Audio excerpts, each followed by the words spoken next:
Evento na Alesp debate projeto de lei que torna obrigatório o ensino da língua espanhola na rede pública estadual. E mais. Comissão de Relações Internacionais recebe cônsul da China no Brasil para abertura de novos mercados com o estado de São Paulo. Defesa Civil alerta para rajadas de vento no estado, com possíveis quedas de árvores. Essas e outras notícias você confere agora no Jornal da Rede Alesp.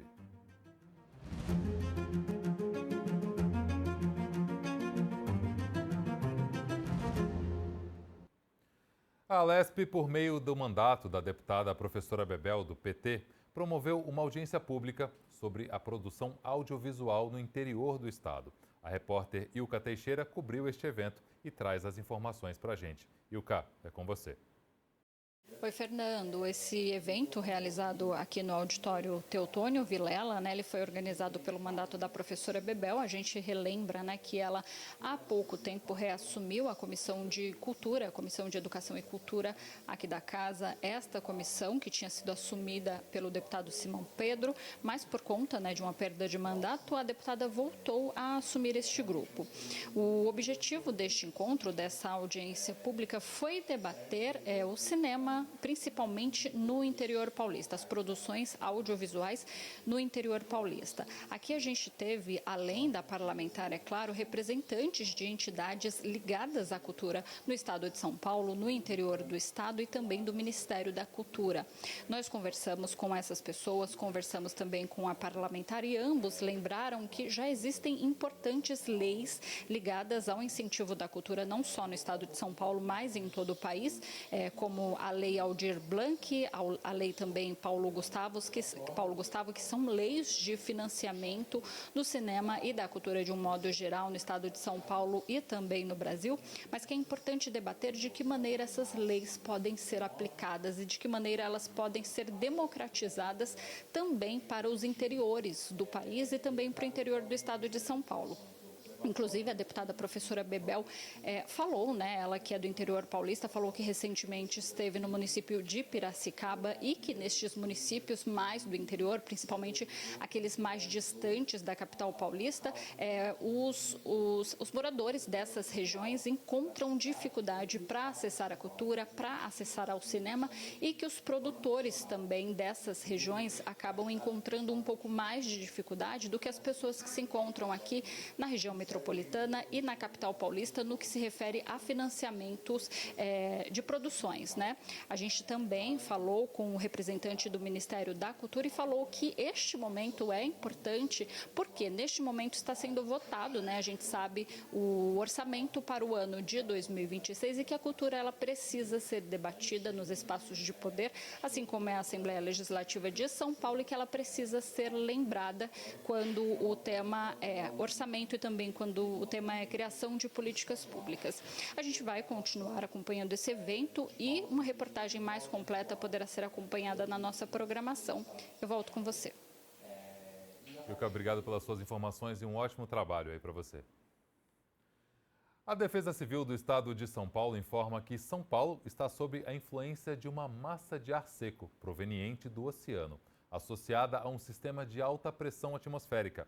Essa condição mantém o tempo instável e praticamente todo o território paulista, com temperaturas amenas e umidade relativa do ar em gradual queda, especialmente nas regiões do interior.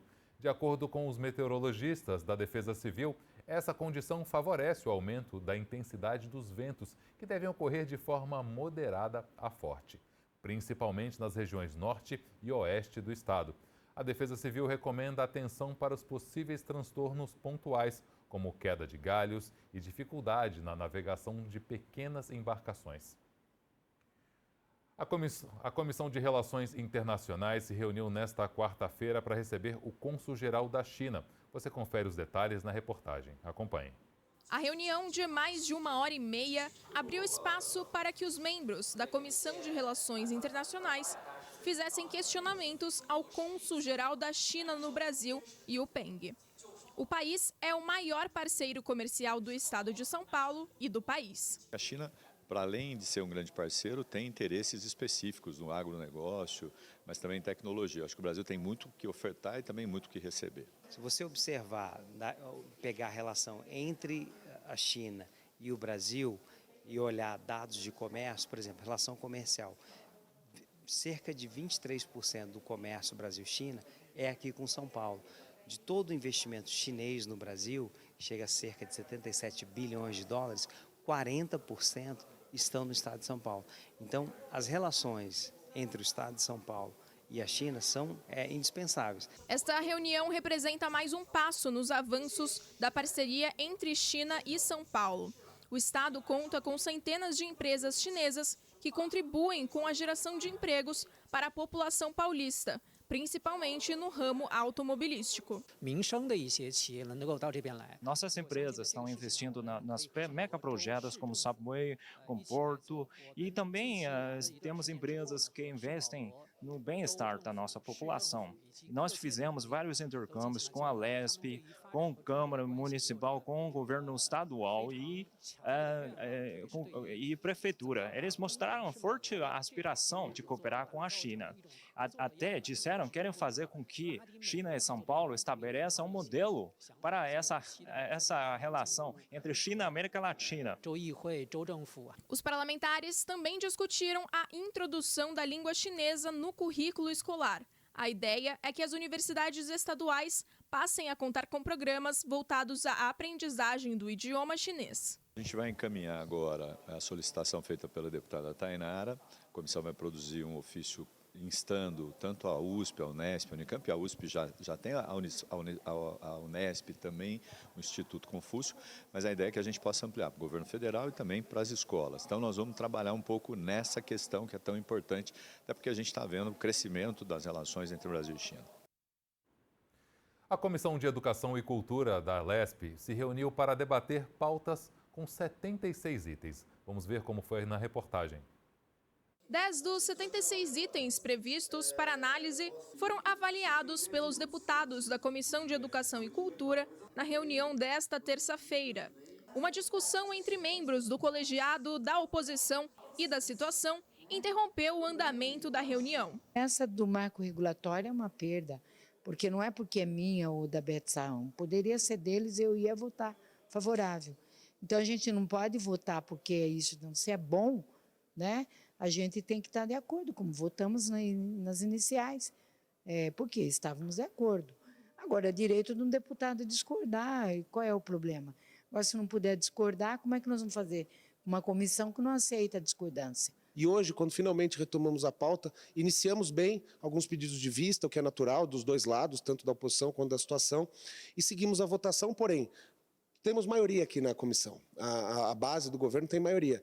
E aí, trabalhamos e votamos e derrubamos um projeto da deputada Bebel com a deputada Beth Saão, que visa, na nossa opinião, obstruir o avanço da tecnologia, o avanço da era digital nas escolas, e após isso, um dos deputados, o deputado Reis, começou a obstruir a pauta de maneira totalmente desarrazoada, o que causou nitidamente um desconforto até nos demais deputados da oposição. O projeto que provocou maior debate é de autoria das deputadas professora Bebel, presidente da comissão, e Beth Saão, que visa a instituição de um marco regulatório para o uso de ferramentas digitais de inteligência artificial nas escolas públicas do Estado. O que está havendo, na minha opinião, eu coloco os dois lados, não vou colocar um lado só não, eu acho que está se esticando a corda e é ruim, porque a população paulista, ou ela vai entender que é uma questão pessoal, ou ela vai entender o seguinte: ninguém está aí com a minha vida, né? Isso é ruim, isso é um sinal muito ruim para os deputados e deputadas, mas eu garanto que a gente vai conseguir constituir aí um denominador comum, né, para que as partes conversem e tenham um pouco, né, assim, de cuidado com as palavras, cuidado com a forma de fazer o debate. Alguns projetos foram aprovados, como o PL 533 de 2023, que institui o programa Bolsa Ensino Médio.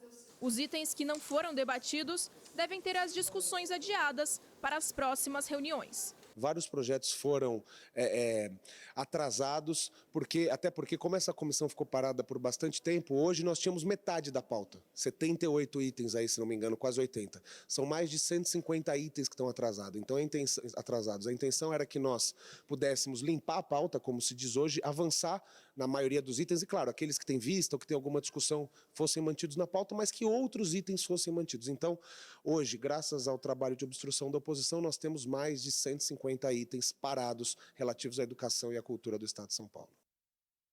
E vamos aos destaques do portal da Rede Alesp. Começa esse giro destacando que a Assembleia Legislativa do Estado de São Paulo promoveu na manhã desta quarta-feira uma audiência pública para debater o projeto do Executivo que reorganiza a política de assistência social paulista, o PL 1048 de 2025, consolida legislações vigentes e busca garantir segurança jurídica e fortalecer o Sistema Único de Assistência Social.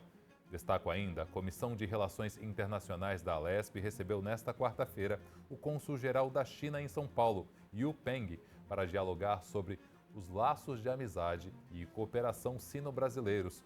Durante a reunião, presidida pelo deputado Paulo Fiorilo, do PT, o diplomata destacou o desenvolvimento socioeconômico e tecnológico e ambiental chinês e a liderança do Estado paulista na ampliação de parcerias com a nação.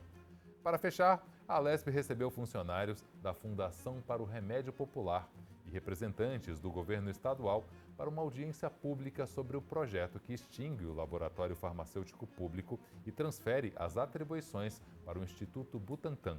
Participaram do debate o secretário de Estado da Saúde, Eleusis Paiva, o diretor-presidente do Instituto Butantan, Esper Georges Calas, e o superintendente da FUSP, Rogério Afonso. Parlamentares da Alesp também contribuíram para a discussão. No site al.sp.gov você confere mais notícias e informações sobre a Assembleia Legislativa de São Paulo. A seguir, inscrições para o vestibular da ETEC vão até 15 de novembro. O Jornal da Rede Alesp vai para um rápido intervalo e voltamos em instantes.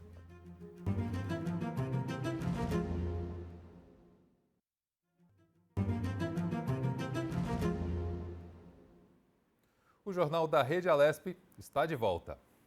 A Alesp promoveu um evento para discutir o projeto de lei 446 de 2018, que torna obrigatório o ensino da disciplina de língua espanhola no currículo do ensino médio da rede estadual de ensino. Quem acompanhou toda essa discussão foi a repórter Marcela Vasconcelos. É com você, Marcela. Tudo bem, Fernando? Olha só, esse destaque que a gente traz é para a retomada da discussão aqui no Parlamento de São Paulo desse projeto que foi apresentado em 2018. Ele deve passar pela Comissão de Constituição, Justiça e Redação e o relator é o deputado Alex Madureira. Foi apresentado pela deputada Leci Brandão, do PCdoB, que é a proponente dessa iniciativa, a discussão que aconteceu aqui no Palácio 9 de Julho, que reuniu aí professores da Associação de Professores do Ensino de Espanhol aqui do Estado de São Paulo. O que acontece? Essa matéria foi apresentada lá no passado e durante essa tramitação muitas coisas mudaram. A reforma do ensino médio, que atingiu aí todos os estados brasileiros, modificou a obrigatoriedade, a necessidade das escolas, principalmente as públicas, de ensinarem na educação básica a língua espanhola.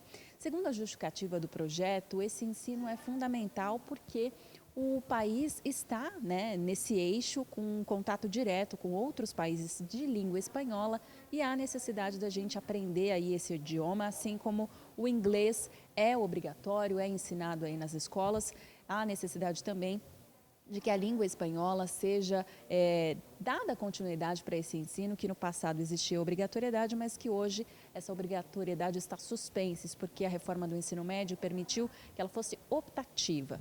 Mas, por outro lado, esse cenário também afetou a formação dos professores. Segundo eu apurei aqui com o pessoal da associação, a formação dos professores teve um ápice ali entre 2005 até 2017. Depois desse período, muitas faculdades, universidades deixaram de ofertar o curso de letras com a formação em espanhol também, o que acaba prejudicando a formação de fato desses professores. E esse impacto é direto também nesse mercado de trabalho, já que não há obrigatoriedade das escolas e a opção dos alunos em aprender o idioma, a gente tem profissionais que ficam aí ociosos. A associação também defende que a partir da aprovação da lei e com a retomada dessa discussão, vai ser possível, inclusive, que esses profissionais se adequem também ao cenário das escolas particulares. Isso porque as escolas privadas vão acompanhar, obviamente, a legislação que prevê aí o retorno do ensino obrigatório da língua espanhola nas escolas públicas. Toda a repercussão com as falas, inclusive das autoridades, a gente traz ao longo da nossa programação, você acompanha nos nossos telejornais. Por enquanto, eu volto com você aí direto do estúdio. Fernando. Obrigado, Marcela, pelas suas informações. Um ótimo trabalho para você aí. Parlamentares de diversos partidos se reuniram para divulgar na bancada que tem como intuito debater mais profundamente temas relacionados aos direitos humanos. Organizações da sociedade civil, entidades religiosas, universidades e defensores dos direitos humanos também participaram do evento. É uma iniciativa da Comissão de Justiça e Paz, que já montou essa bancada dos direitos humanos lá na Câmara Municipal de São Paulo e reproduz essa iniciativa aqui. Eu acho muito importante para articular vários mandatos em torno dessa pauta, né, que é fundamental e que às vezes mal compreendida na sociedade, né? Não se trata aqui de defender privilégio para ninguém, mas garantir a dignidade de todos. Temas como saúde, habitação, direitos fundamentais e segurança pública, que para a deputada Ediane Maria é um dos mais importantes, serão pautados nos encontros. Essa ideia ela surge de várias denúncias que a gente acaba acompanhando nessa casa, né? Aqui já tem a comissão também de direitos humanos, então a gente acaba vendo que o Suplicy participa dela. Não só, né? Nós parlamentares que ocupamos, como eu, a Comissão de Segurança Pública, e que a gente vê um distanciamento real da Assembleia e das políticas públicas e da própria segurança pública, que é um orçamento nosso, do povo de São Paulo, que é usado muitas vezes para matar preto e pobre na periferia, né? Então, quando a gente olha, é o caso do Marcelo, que foi jogado pela ponte, né? E aí todo mundo se assustou, nossa, isso acontece. Cara, mas a comissão já está denunciando isso faz muito tempo. A sociedade civil já está se organizando e falando sobre isso há muito tempo. Né? Para alguns é uma novidade porque furou uma bolha. Né? Nós, da esquerda, já temos acesso a isso há séculos. É muito importante que haja essa animação das mais diversas entidades e com o apoio da Comissão de Justiça e Paz e de todos aqueles que lutam por direitos humanos em São Paulo e no Brasil. E é com a maior satisfação que eu estou aqui participando, uma vez que ao longo desses mais de 40 anos de vida pública e desde menino, jovem, adolescente, eu fiquei sempre preocupado que no Brasil temos que ter a maior consideração pelo respeito aos direitos humanos. Inspirada na proposta da Comissão de Justiça e Paz da Conferência Nacional dos Bispos do Brasil, CNBB, a bancada tem como fundamento a concepção de que toda a política pública deve sempre proteger e promover a vida e a defesa dos direitos de todos os cidadãos. Ao todo, 24 deputados e mais de 60 instituições participarão dessa bancada, que teve seu lançamento na LESP nesta semana. Não diz respeito só a questões que muitas vezes são associadas em relação à violência policial ou coisas do tipo, mas sim a dignidade da pessoa humana, o seu direito à moradia, à educação, ao transporte digno, à saúde, né? Então, são todos aspectos que dizem respeito aos direitos fundamentais da humanidade consagrados na Carta da ONU. É fundamental ter uma junção de forças, não só de um partido, mas de uniões, então, de representações da sociedade, para fazer canalizar mais as lutas por direitos humanos de diversos movimentos sociais. As inscrições para o processo seletivo das FATECs estão abertas e podem ser feitas até às 15 horas de 7 de novembro pelo site vestibular.fatec.sp.gov.br. A taxa de inscrição é de R$ 47,00 para o primeiro semestre de 2026. As FATECs oferecem um total de 20.375 vagas, sendo 7.870 destinadas aos candidatos do Provão Paulista. Entre as novidades estão a criação de novos cursos de bacharelado e engenharia, bem como a implantação das FATECs Ilha Solteira, Paulínia e Suzano. O exame será no dia 14 de dezembro. A Comissão de Constituição, Justiça e Redação da Alesp aprovou 2 projetos de autoria do governador do estado. Agora, esses projetos estão aptos para a votação em plenário. Os 2 projetos aprovados pela comissão são de autoria do Executivo e tramitam em regime de urgência no Parlamento Paulista.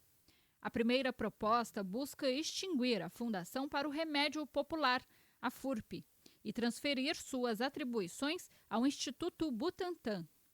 Criada em 1974, a autarquia produz medicamentos que são distribuídos para todo o país por meio do Sistema Único de Saúde.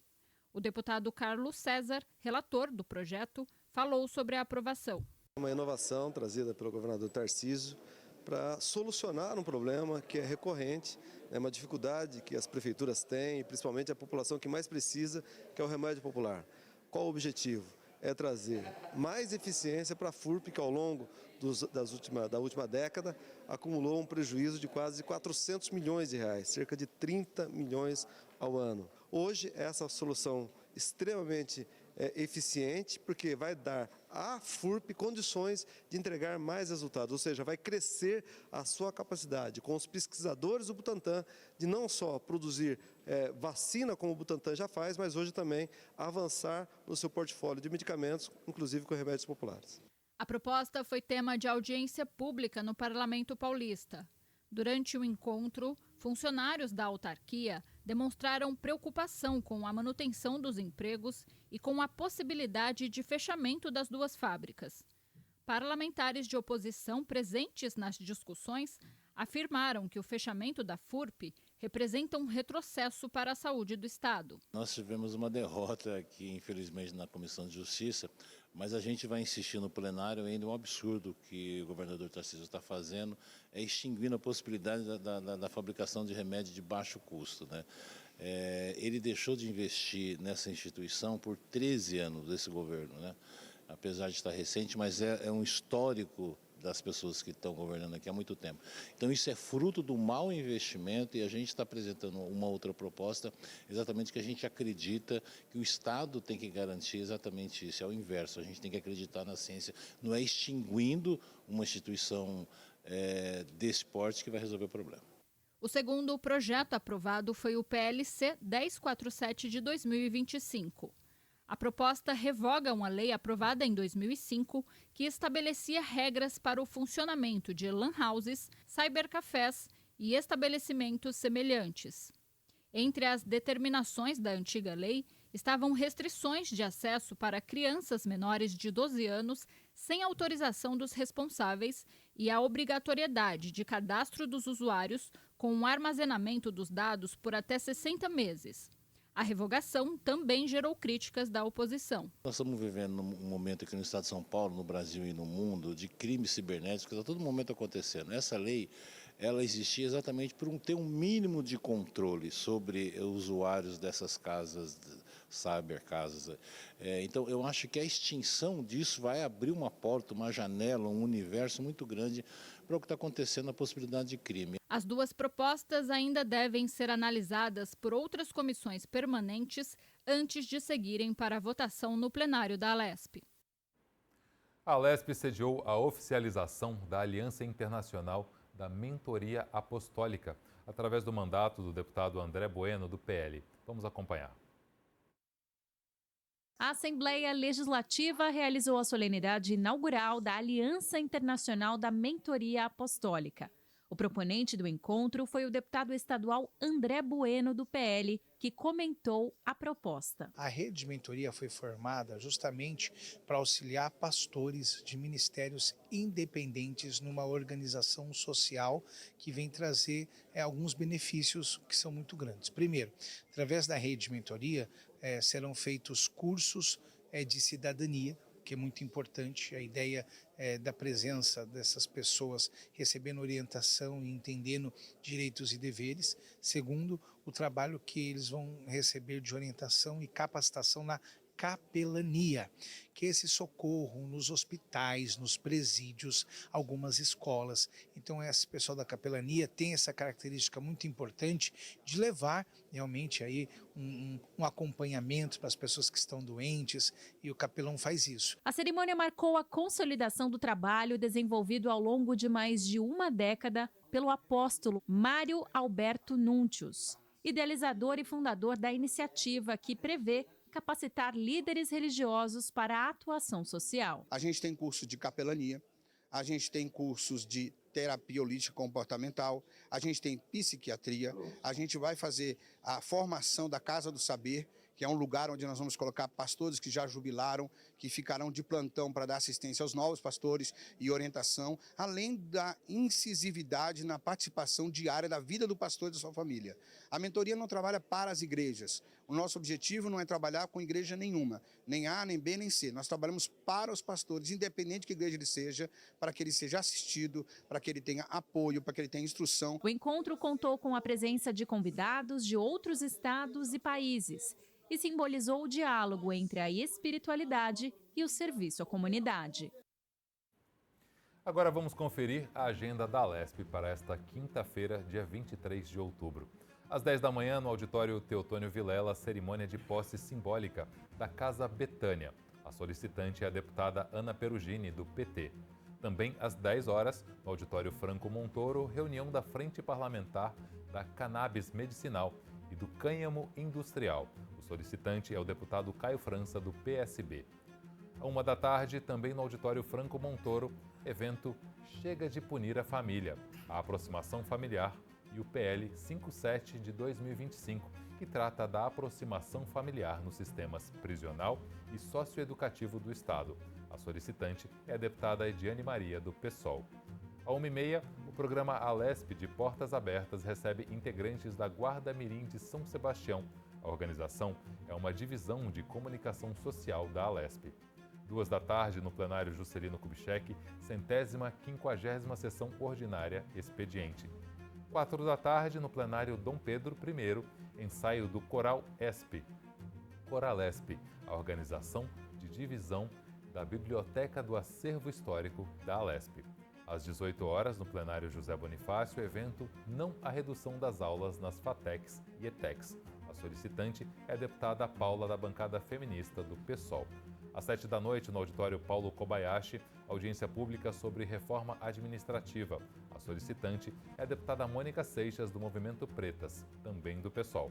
Para fechar, também às 7 da noite, no plenário Juscelino Kubitschek, sessão solene para outorga de colar de honra ao mérito legislativo a Vladimir Herzog, em memória. O solicitante é o deputado Eduardo Suplicy, do PT. Acompanhe tudo o que acontece no estado de São Paulo e no Parlamento Paulista em nossas redes sociais. O Jornal da Rede Alesp fica por aqui. Muito obrigado pela sua companhia. Rede Alesp, a serviço do cidadão. O trabalho do Parlamento Paulista ao seu alcance.